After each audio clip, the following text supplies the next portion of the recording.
Well, people, this is it. Time for me to review the one movie that I've gotten the most requests to review. The one movie which people say may be the worst thing that Video Brinquedo has to offer. And how fitting that it's also the very last word on the Chopkick Panda and Friends DVD. Today we're going to review Ratatoing. We've seen some ridiculous titles so far, but Ratatoing? Really?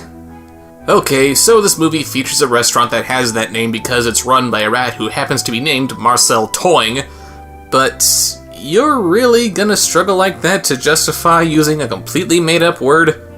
Why not just name the movie after Ray T. Toohey or something? After a somewhat lengthy title sequence that shows off how not embarrassed any of these filmmakers are to be attached to this movie, yeah, this is the one they're apparently proud of. The movie begins in the same setting that Ratatouille is set in, Paris, France. You can tell it's Paris because of the Eiffel Tower here. We open on a bunch of rats who are enjoying the finest cuisine in the finest restaurant in town, the famous Ratatoing. And they talk about how they're enjoying it for nearly 10 minutes straight. Seriously. If you don't include the credits, this movie is 40 minutes long, and an entire quarter of the movie is devoted to seeing a bunch of extras talk about how awesome the food is. I must say, that smells delicious. Did you have any doubts, sir? There's no doubt about that here. Their food is always guaranteed to be delicious. It's divine, don't you agree, Oscar? Yes, Maria Liche, just divine. Everyone knows this is a great restaurant. I believe there are some dishes we can only find at the Ratatoing. I've always heard wonderful things about this restaurant, and the raves are consistent. Everyone we heard from said the food is great at Ratatoing. Okay, we get it. The food is good. Can we please move forward? I never thought I'd be saying this, but show them how it's done, Steve Odekirk. Good gravy, what a ship. What a lovely big ship this is. Big ship. Oh, my ship is beautiful, isn't it? This ship must just go on for miles. Lovely ship, lovely ship. It's a big ship. This movie wants to tell us how big and impressive the Thumbtanic is, and it does so in a matter of seconds. That's right, I just cited Thumbtanic as a superior demonstration of film language. That's what this movie is driving me to. While they prattle on about how great the restaurant is, we can't help but notice one little thing about the animation.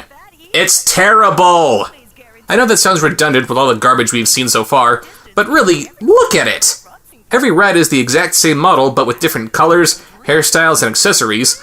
Their fingers are always splayed out.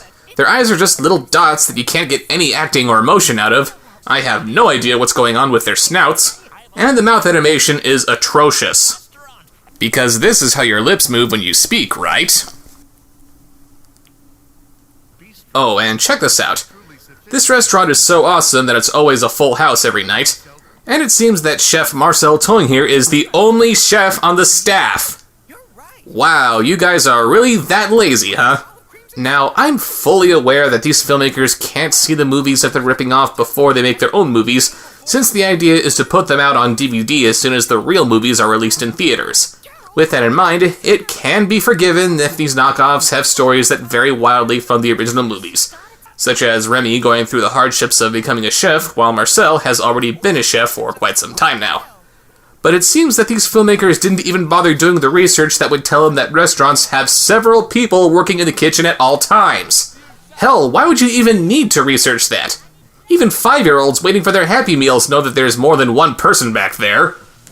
And in spite of the wide variety of menu items available, Chef Marcel apparently does all of his cooking out of one single tin can cauldron. Take note, chefs of the world. Piling every single ingredient that you have into a single stew is the best way to guarantee success. The actual plot gets going with a couple of rival restaurateurs who are trying to figure out what makes Ratatoing so special. Would you please tell me what you use in these recipes that makes everything so delicious? Sir, as I tell everyone who asks, I'm just the waiter. I don't know the recipes. Well, I'm sure you must know something. To know nothing of the topic is simply not possible. Please tell me, young man, what is the secret of the great flavor in every one of the dishes you prepare? All right, I'll tell you. Oh, now's our chance! Now is our chance! He's actually going to say it. Quick, grab your notebook and write down every single word. The actual secret ingredient that can be found in all of the food prepared here is lots of... Come on, out with it! Lots and lots and lots of... With lots of? With lots and lots and lots of... This guy is just driving me crazy. The dishes are prepared with the secret ingredient of a lot of dedication and care. That's right. Lots and lots of dedication and care. You know, the things that this movie doesn't have. And if these guys are so desperate to learn this restaurant's secrets, why can't they just send in some of their own employees to get shifts here and use them as spies? If it worked for Slugworth, surely it could work for you guys. After the restaurant closes, it's time for Marcel and his friends to do some special after-hours work, which entails a suiting up montage involving such high-tech gadgetry as night vision goggles and headset radios. And since the rest of the rat's world is plainly made up of technology salvaged from humans, I can only assume that this tiny spy gear must be on loan from Tom Cruise. While they're busy stealing food from a neighboring kitchen, which is apparently a weekly ritual and they somehow manage to keep their ingredients fresh despite any visible means of refrigeration, one of the restaurateurs sneaks inside to get her notebook that she left behind. But then she sees...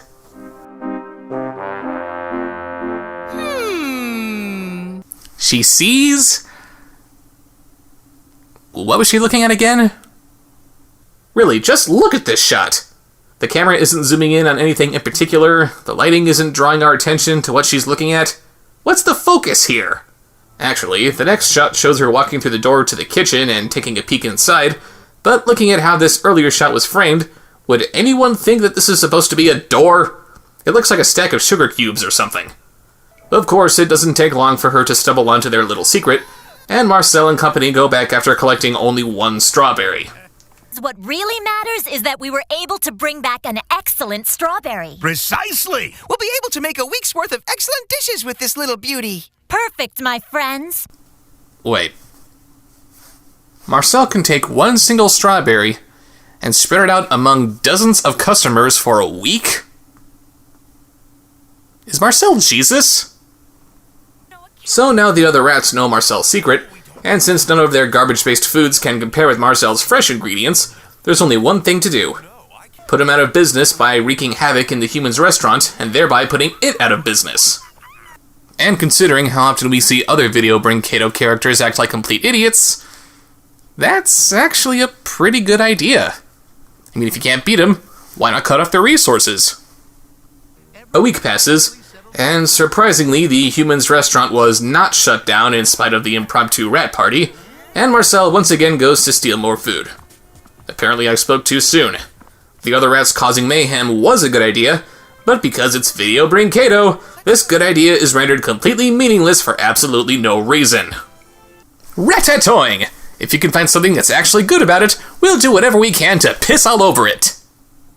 So yeah, they try to steal some more food, but the kitchen is strewn with traps and guarded by a cat who runs like a spaz. Oh, and it seems that this chocolate bar that they're trying to steal is so heavy that Marcel has a really hard time lifting it, but he has no trouble running around with it. Physics! They all escape with their lives, but they couldn't grab any food to take back with them. And of course, that means that their menu items are a little more limited this week, and the restaurant is seeing a noticeable decline in business. Marcel resolves to get more food from the humans to keep his restaurant from going under, and after another suiting up montage to eat up more screen time, they go back to the human kitchen, and the other rats follow them to get some fresh food for their own restaurants. Hey, Carol, Greg, check out the middle of the table. Look at all that delicious cheese just waiting to be taken. Hurry up, make your way over here and get as much as you can. Oh, really? But what about the cat? There's no sign of him. I've checked everywhere. Look behind you! Ah! Yes, the cat just appears behind Marcel as if he was standing behind him the whole time. I honestly can't tell if this is just more bad animation or more documentation that cats actually know how to teleport. Marcel's friends start collecting the cheese, which isn't in the fridge for some reason. It's a trap! And the cat just looks at them. He doesn't chase them, he doesn't hiss at them, he just looks at them. But then he remembers that he's a cat, and awkwardly chases Marcel again. Wait for me! I got the little baby legs! Marcel gets chased into the dining room, where the tables are all set, and the other rats hold up Marcel's friends for the cheese they've collected. But then the cat teleports behind them now, and he's being ridden by Marcel, who somehow got control of him completely off screen. This cat is literally and figuratively the biggest pussy ever.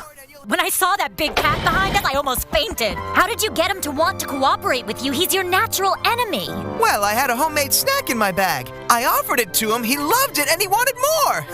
I know you cook food rodents enjoy, but who could have imagined that cats would love it too? Yes, it seems that Marcel just happened to have a specially made cat treat in his bag, without any of the necessary ingredients to make it, of course. And now that the cat is on his side, he's a regular customer now. And what happened to the other rats? I heard those rats of ours were sent to an out-of-town laboratory. Dude, harsh! I know that these guys were trying to shut Marcel down, but they didn't deserve that kind of punishment.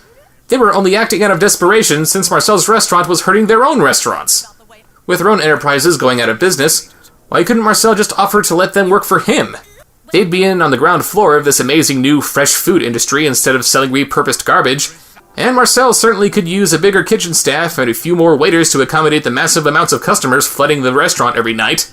But no, sending them away to a laboratory works too. Precisely!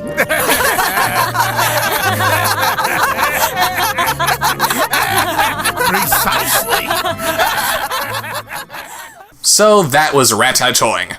And of all the movies on this DVD, it's easily the worst. The animation is rancid, the dialogue is insipid, and it has what could be the most mean-spirited ending I've ever seen. Sure, What's Up, Balloon to the Rescue has the same ending where they give the villain a punishment that doesn't fit the crime, but at least those people were idiots. You can't expect them to think of a better idea than what they come up with. Marcel, on the other hand, is actually pretty smart as rats go. In a world where rat restaurants serve nothing but garbage, he gets the brilliant idea to sell fresh food. Other rats might try to kill a cat that's trying to eat them, but he comes up with the idea to make a compromise and establishes a peace between the cat and the rats. So how does he deal with his competitors? He blames them for the theft of the humans' food, which I remind you they had nothing to do with, and they get sent off to the animal equivalent of a concentration camp. Not cool, Marcel. Not cool. And thus concludes the epic anthology that is Chopkick Panda and Friends.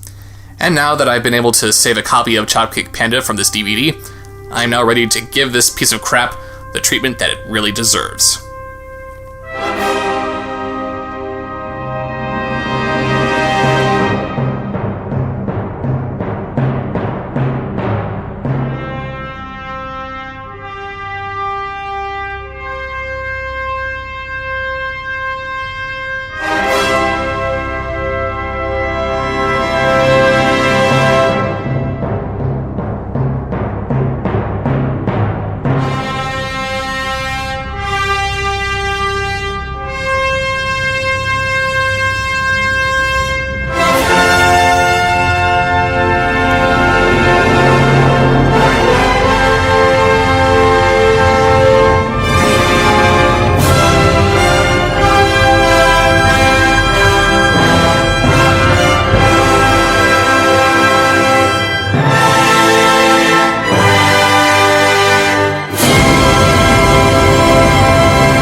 Big deal, I'm the king of the globe. Fatty. Trust me, my heart is a thumb. Teach me to spit, Jake. Okay, Geranium.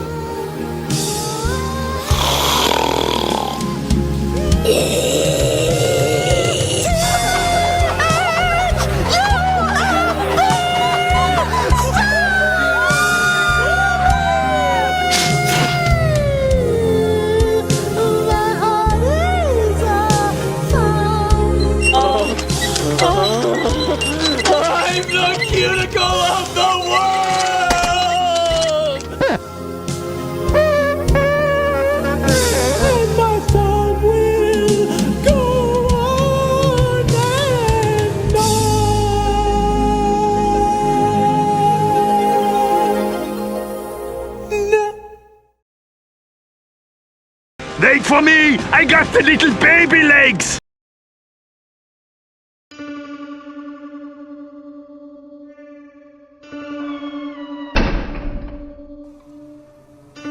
Subscribe, like, follow, comment, share, watch more.